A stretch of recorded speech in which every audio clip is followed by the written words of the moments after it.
तो पिछले एपिसोड में हमने देखा था कि गासो को पता चल जाता है कि मासामने और योशिनो आपस में मिले हुए हैं। गासो ये बोलती है तुम्हारी फैमिली आदागाकी फैमिली को काफी सालों से सर्व करती आ रही है, जो काफी फेमस है, और तुम अपनी मास्टर की इजाजत के बिना मासामने के साथ मिली हुई हो। ये तो उसके विश के बिल्कुल अगेंस्ट है। और वो उससे कहती है क्या होगा अगर उसे ये पता चल जाए। योशिनो कहती है अगर तुम्हें बताना है तो बता दो, मुझे कोई दिक्कत नहीं, और उठ के वहां से जाने लगती है। फिर गासो कहती है ये बात मैं आदागाकी को नहीं बल्कि तुम्हारे पेरेंट्स को बताऊंगी। ये सुन के योशिनो रुक जाती है और कहती है मैं ये इसलिए कर रही हूँ क्योंकि तुम आदागाकी के लायक नहीं हो, और मुझे लगता है जब से तुम आदागाकी के घर आए हो किसी न किसी साजिश की प्लानिंग कर रहे हो। गासो कहती है तुम किस साजिश की बात कर रही हो। योशिनो कहती है तुम बस एक्टिंग कर रहे हो और झूठ, पर वो आगे कुछ और बोलने वाली होती है लेकिन रुक जाती है। गासो कहती है तुम ये सब चीजें इसलिए बोल रही हो क्योंकि तुम मुझे पसंद नहीं करती, और अपने फोन में मैसेज दिखाती है जिसमें वो योशिनो के पेरेंट्स को कांटेक्ट कर चुकी होती है और कहती है तुम्हारी फैमिली तुमसे गुस्सा है और क्योंकि तुम ठीक से काम नहीं कर रही हो, तो इससे पहले वो लोग तुम्हें काम से निकाल दे तुम समझ जाओ। गासो उसे वार्न करके चली जाती है। इसके बाद योशिनो काफी ज्यादा इमोशनल हो जाती है।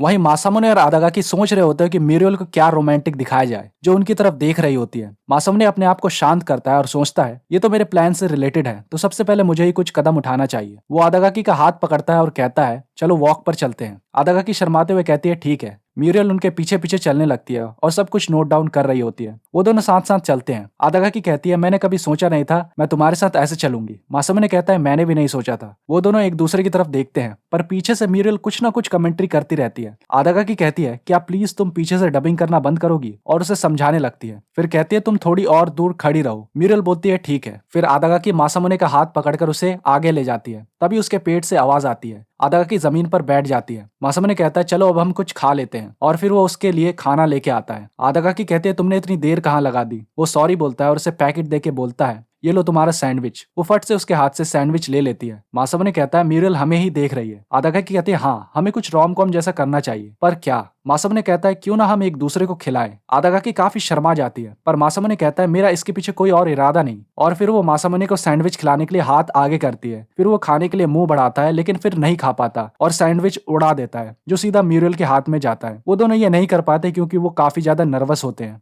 तभी आदागाकी के पास एक डॉग आ जाता है। वो उसे सहलाती है और उसके बाद उसके ओनर्स भी वहां आते हैं जो उसे ले जाते हैं। मासामुने पूछता है तुम्हें डॉग्स हमेशा से पसंद है, स्पेशली बड़े डॉग्स। वो कहती है क्या मैंने तुम्हें कभी बताया कि मेरे पास डॉग्स थे। वो पूछता है थे मतलब अभी क्या हुआ। वो कहती है उनके जाने के बाद मैं कभी नए डॉग्स नहीं ला पाई। मासामुने बचपन की बात याद करता है और सोचता है अच्छा ये उन 2 डॉग्स की बात कर रही है जो उसके पास थे। इसके बाद आदागाकी मासामुने से कहती है मैं तुम्हें एक बात बताना चाहती हूँ कि मुझे इतनी खाने की आदत कैसे लगी और मैं तुम्हारी फीलिंग्स क्यों नहीं एक्सेप्ट कर सकती, सब बताती हूँ। फिर वो पास्ट के बारे में बताती है। आदागाकी के पेरेंट्स आपस में झगड़ रहे होते हैं। वो ये सब एक कमरे के बाहर से देख रही होती है। वो काफी परेशान होती है क्योंकि वो लोग आए दिन लड़ते रहते थे। इसके बाद वो अपना मन बहलाने के लिए अपने डॉग्स के साथ खेलने चली जाती है। तभी वो देखती है कि उसके घर के बाहर एक लड़के को कई बच्चे परेशान कर रहे होते हैं। वो अपने डॉग की मदद से उन्हें भगा देती है। आदागाकी उस बच्चे से उसका नाम पूछती है। वो रोते हुए अपना नाम मासामुने बताता है। आदागाकी उसे मुंह पोंछने के लिए अपना रुमाल देती है, पर मासामुने तो भाई पूरी नाक पोंछ देता है और कहता है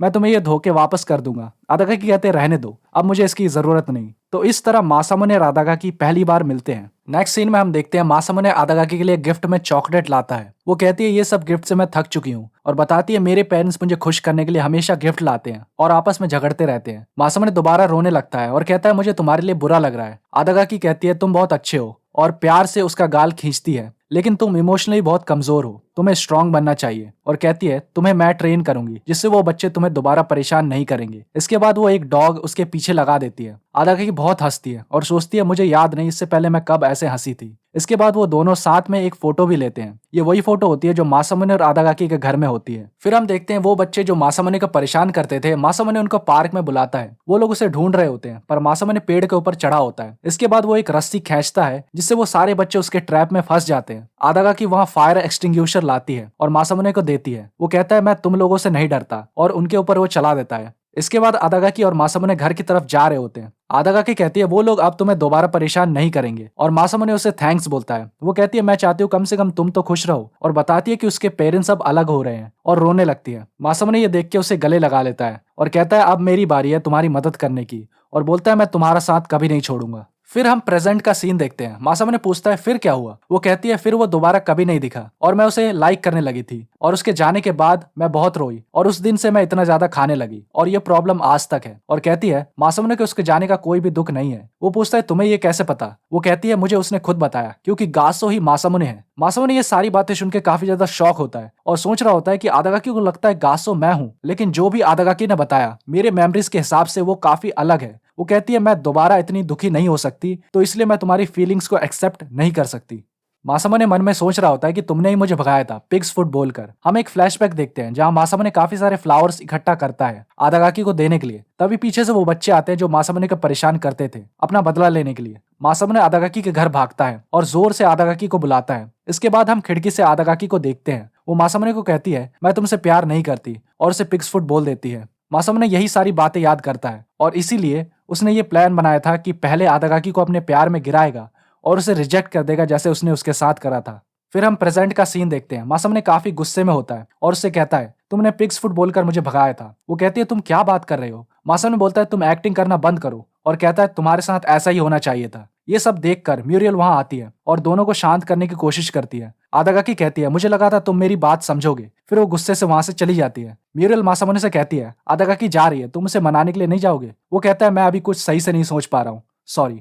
नेक्स्ट सीन में हम देखते हैं गासो आदागाकी को दुखी जाते हुए देखता है और उसके पास आता है और पूछता है क्या हुआ, पर वो बिना कुछ बोले वहां से चली जाती है। वहीं म्यूरियल को उसके भाई का कॉल आता है। वो कहता है वो दोनों जापानीज बच्चे कहाँ हैं, मैंने उन्हें कहा था तुम्हें रोमकॉम के बारे में सिखाए। वो कहती है थोड़ी दिक्कत आ गई थी इसलिए प्लान कैंसिल हो गया। वो बोलता है मैं उन दोनों को दोबारा धमकाता हूँ। म्यूरियल मना कर देती है और उससे कहती है मैं एक नया मांगा लिख रही हूँ जिसमें एक हैप्पी एंडिंग होने वाली है। इसके बाद हम योशिनो को देखते हैं। आदागाकी उसके पास आती है और उसे गले लगा के रोने लगती है। योशिनो मन में बोलती है मैंने ये सब तुम्हारे लिए ही किया है और 8 साल पहले भी किया था। तो इसी सस्पेंस के साथ ये एपिसोड खत्म होता है। यहाँ देखने वाली बात यह है कि मासामने का पिग्स फूड बोलकर जिसने रिजेक्ट करा था वो आदागाकी थी या कोई और। थोड़ा सस्पेक्ट तो योशिनो पर भी जाता है, पर ये आगे देखने वाली बात होगी। कमेंट में बताओ ये एपिसोड तुम्हें कैसा लगा। तब तक के लिए बाय, मैं मिलता हूँ तुम्हें नेक्स्ट एपिसोड में।